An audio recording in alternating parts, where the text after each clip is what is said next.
Good morning, everybody. Thank you for being here today. And today I will present the topic exploring the security of AMD SEV-SNP. Let's get started. First, I'd like to briefly introduce myself. My name is Richard Lee, and I'm from Taipei, Taiwan. And I am in SUSE hardware enablement Taipei team. And I just joined the SUSE last July, so I'm very new here. And now I work as a SUSE level developer for EFI, and I am responsible for maintaining OVMF in Slash and OpenSUSE.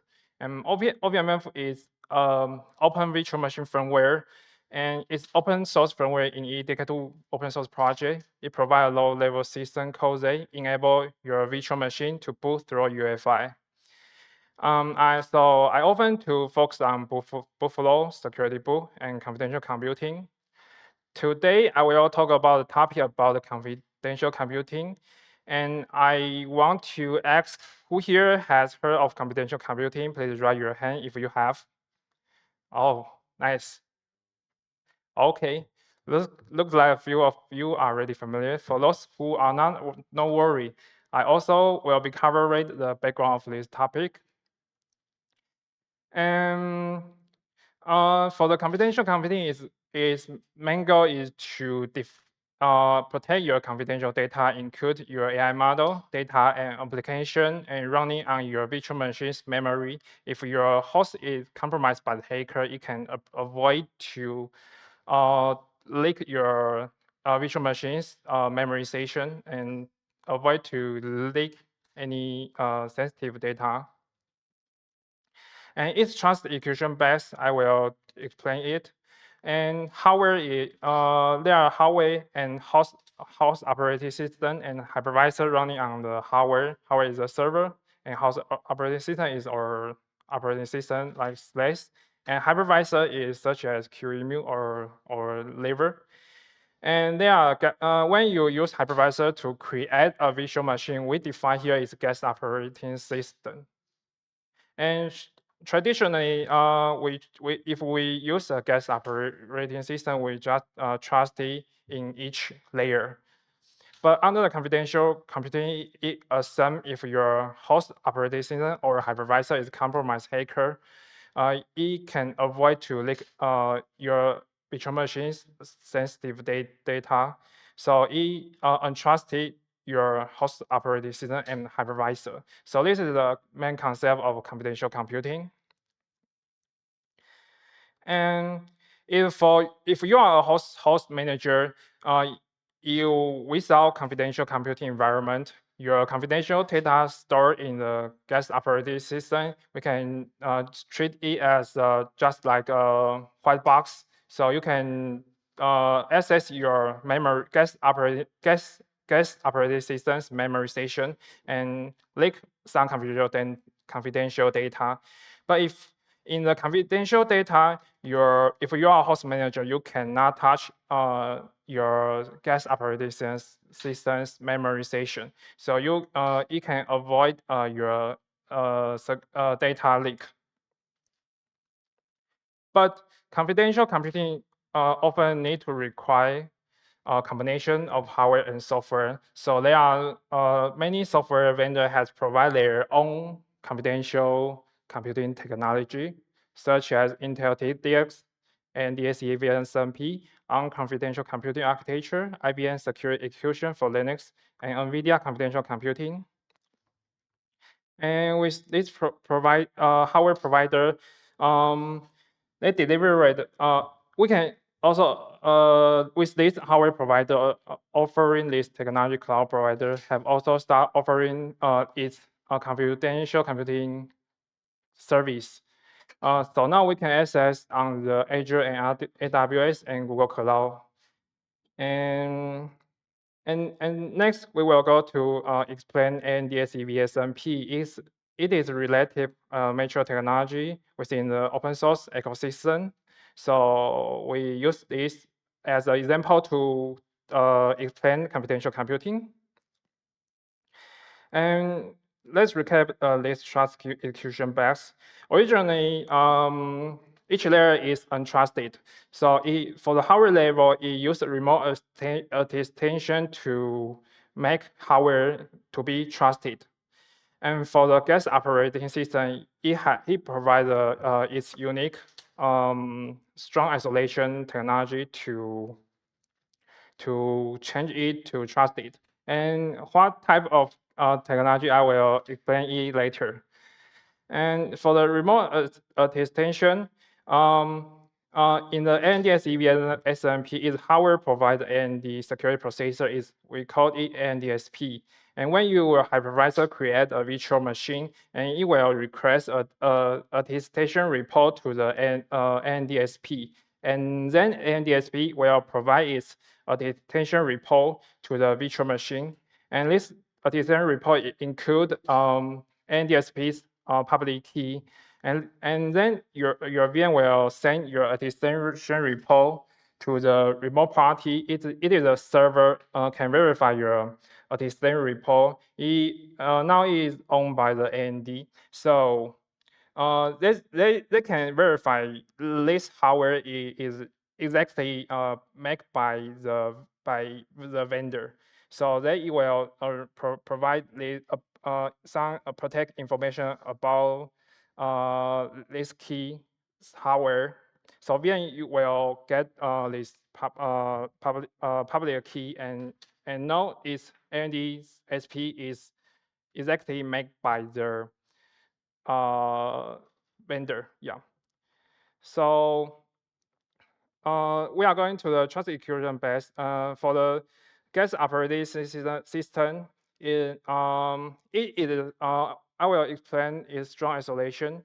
For the strong isolation, it has several technology to make sure it is trusted. And for example, it has VM memory encryption and register encryption. It uses AES algorithm to encrypt their memory station and register to encrypt.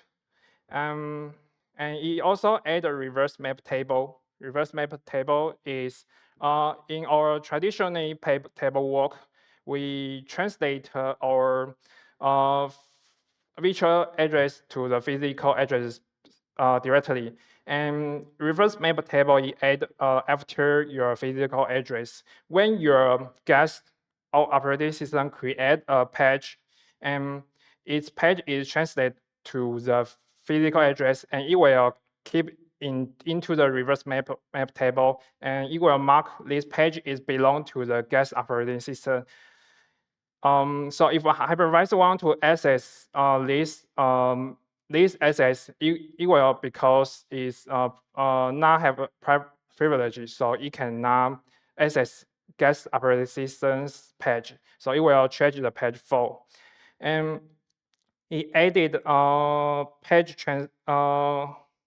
It also added page validation. It is define the three type of page in the AMD SEV-SNP. It is a hardware level base. For the page, it defines the hypervisor page and guest invalid page and guest valid page.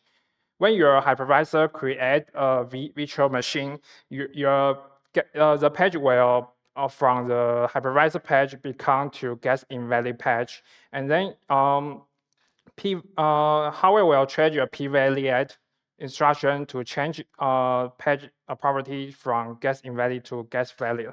So if today host is compromised by a hacker and it just create some its other memory station, its memory station will become guest invalid. It's not guest valid. So guest invalid page it cannot be used. Only hypervisor create page can be used by the guest. Yeah.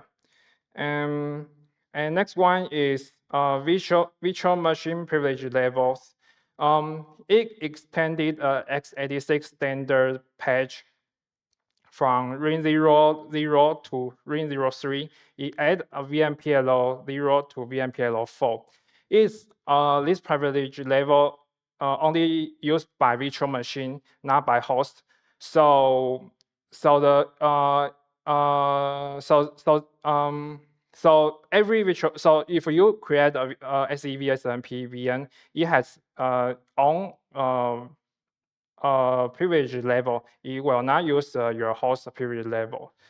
So it is more secure because if your interrupt created by the virtual machine, it cannot impact on your host side. And then we will go to talk about the security part. And I will talk about I found in AMD SEV-SNP security. And we have this threat model. And we know that under the confidential computing environment, your SNP VM only trusts your AMD hardware. For other components such as CPU, BIOS, UEFI, device driver, hypervisor, and cloud management software, and other legacy VM and all the other VM, is totally not trusted. And external PCI device and other external peripherals, it also don't trust it. So this is its threat model. It's only designed designed for the cloud environment. Because cloud environment, you will not use too much external device to access your host. And its threat model is actually a hardware-based trust execution. As I mentioned previously, it uses remote attestation. It provides a trusted boot security guarantees and strong isolation. It provides its runtime security guarantees. Next, we will talk about its potential threat in the trusted boot. First one is it full trust in hardware vendor, and hardware are assumed to be fully trusted. We have a figure. Is attestation reports need to verify by the vendor. So if today vendor server is not provided or compromised by hacker or shut down, you cannot finish this remote attestation part. So it is a potential issue in it. So it is better recommend is a distribution service such as GBG key. Even though one server has compromised, you also have other server can help you to verify your key. And the second issue is major rate persistent variables. In the because OVMF is open virtual machine firmware, and when we build a OVMF, it can divide it into the code binary and variables binary. And code binary is store your OVMF code into there, and for variable store is store your boot variable, and it can control your boot order. So, but when we boot a virtual machine, your variables OVMF variable store is not major rate. It is a potential issue. That means, and it also stored in your host operating system. That means if hacker can compromise your host operating system, it can fix your variable store and change your virtual machine's boot order. And so that is exactly a potential issue. So it's better use unified image. Unified image is combine the variable store and code into a same binary, and this binary will be measured, so it is more security. And we have removed the non-unified image from OpenSUSE and Slash. So yeah, because it is a security issue. And third potential issue in boot is EFI bootloader exposure, because EFI bootloader such as Graph2 is placed on the encrypt VFAT partition, because the AMD SEV-SNP only encrypt your memories and encrypt your registers, not encrypt your file system. But your Graph2 is placed on the encrypt virtual FAT partition. So that means hacker may maybe access this boot partition and then change your graph2 to do something bad. So it is a boot potential issue. And for the good news is on the upstream, Linux kernel is going to develop a lot of boot directly from the EFI stub. So in the future, maybe we can boot without through the graph2. We can boot directly from the EFI stub. So it will be more security in the future. And then we will talk about the potential threat in the runtime. We divide its security because there are several attack vectors, so we divide it to 3 types of category. For the confidentiality, VM memory and VM register state, we have memory encryption and register encryption to make sure it's security. And DMA protection, we have IOMMU and reverse map table to avoid external device to access some sensitive data session and make sure it can make sure it's confidentiality. For integrity, relay protection and data corruption memorizing, we have used reverse map table because it can keep every virtual machine's page into the reverse map table belong to specific virtual machine, not belong to hypervisor. So if your hypervisor want to access a virtual machine's memory session, and it will change the page for it will fall, cannot do anything in here.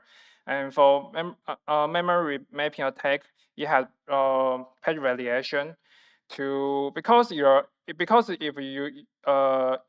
you now create if your page is not created by the normal flow hypervisor both create a virtual machine. If you use other word method to create page, your page only in the get invalid status, not in the get valid. So this get invalid page also will change the page for, and you cannot use this to do attack. And for availability, if the dots from the guest, we have a virtual VMPLOS because guests have its own privilege. This means the dots from the guest cannot impact on your host, but for the host, for the host side DOS, it cannot avoid because host privilege level is higher, and it can just shut down your guest. For the DOS from the guest, it cannot be avoided. But if we are from the developer perspective, we can assume is do many things to make our environment more security. So I also think it's necessary technique. And I have conducted a survey on CVS since 2023. I use SEV as keyword, search on the MITRE.org. And we have this table. And we can find for the y-axis is a category availability, integrity, confidentiality, and the x-axis is Linux kernel vulnerability and hypervisors vulnerability, firmware vulnerability, and hardware level vulnerability. For we can find there are 8 vulnerability occur on the Linux kernel impact the SEV-SNP's availability, but not impact on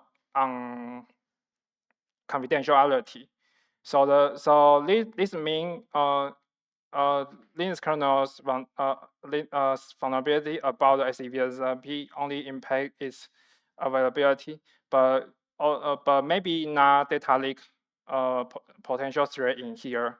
But if a vulnerability occurs on the hypervisor firmware and hardware, it may impact on sorry. It may impact on confidentiality. So if the vulnerability occur on the hypervisor level or firmware level, we should more focus on it seriously because it is a potential confidentialities issue. And hardware levels vulnerability is developed by the Google security team. So only some vendors security can find this type of vulnerability. But there are good news is non-CVS have been deployed by the APT groups. This is a very important indicator to know to evaluate this technology is security or not security, because AMD SEV-SNP is complex design and complex implementation. So maybe if you want to attack it, is very difficult. So this very good indicator. We know it's now at this moment it is security. Okay, I finished my talk today. Thank you, everyone. Does anyone have any question?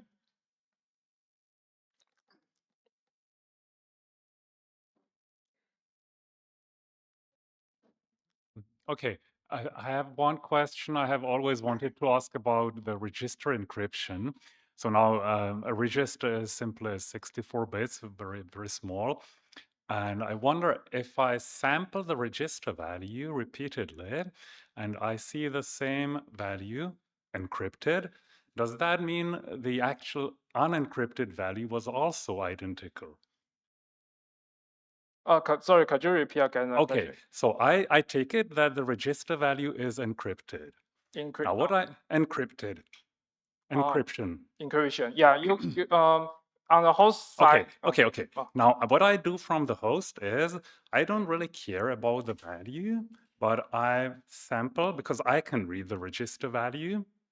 You can read the register value. Exactly. Yeah. And I find out that it's the same value in a lot of samples. Can I assume that before encryption, the value was also identical? Because that would also leak some information. Can I just answer the question? Yeah. So I think the answer is here that it's not each single register is encrypted, but it's encrypted state. So the complete register state of the virtual CPU is saved, encrypted into the virtual machine safe area. So you could only see that if the whole state has the same value, so all registers covered in the state, then you would have the same state in the VM. But I don't think this will happen very often. Does this answer your question? Yes. Okay. So it's slightly stronger, but still okay. Yeah. So it's all the general registers, it's all the MMX registers and the program counter and MSRs and whatever. So it's a real large area which is covered and encrypted. Yeah, but given that I can inject interrupts, well, Okay. I can imagine some attack vectors. But okay, thank you. Hold on. So this might even cover the timing register. I'm not sure. It is also worth noting that the registers are encrypted with 128-bit AES, so they are encrypted in blocks. So even if a neighboring register changes, the other value will also change, right? Because the whole block changes then. And there is a new feature called VMSA register protection, where the hardware actually generates a random value and XORs that with the register values each time it writes the VMSA back. So this protects against these kinds of attacks. Okay, thank you. Yeah, hi.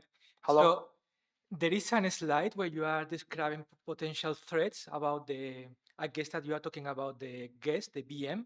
One is the OB, the firmware binary data that contain the configuration, the boot order, and the other one is the grab bootloader. Yeah. So my question is, why not to use the host virtualized TPM that is offering for the VMs in order to measure the graph bootloader and the configuration, because it's the configuration file. The configuration file is going to be part of the measure boot. Is going to be extended in PCR 1 or 3, I don't remember, but both are for data. And if will make sense to protect the bootloader and the binary configuration, so the BIOS configuration, using or forcing into the host the full disencryption based on TPM2. For example, we are using that in order to protect exactly those two vectors of attacks. Yeah, I agree with you. It's a good workaround method to avoid EFI bootloader to explosion. So it's a good way to avoid this potential issue. Yeah. Okay, so it's why not? I mean, I find very interesting. Why not to do that? So there is a technological reason. There is a reason why not to do that. Actually, we are going to do combine your TPM and SEV-SNP, but there are some issue we need to solve. But we are going to on it. Yeah. Okay, thank you.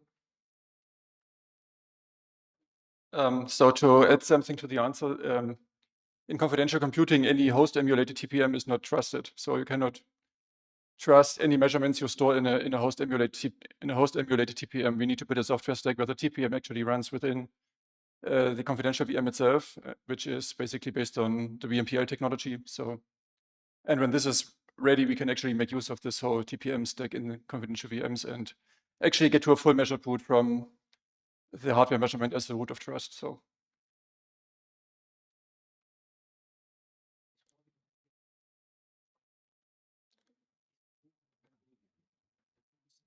It's difficult for me to imagine how registers can be encrypted.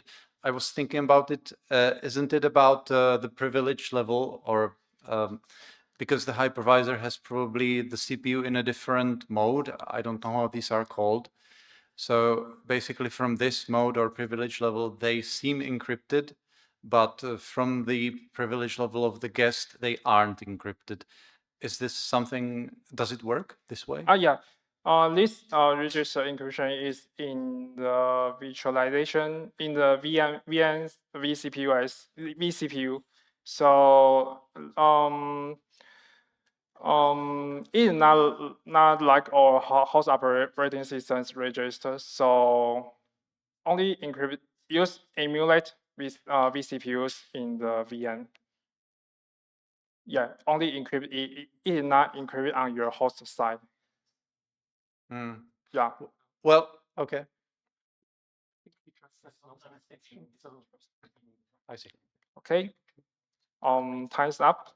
If any question, we can discuss it more and just discuss with me. Thank you. Thank you, everyone.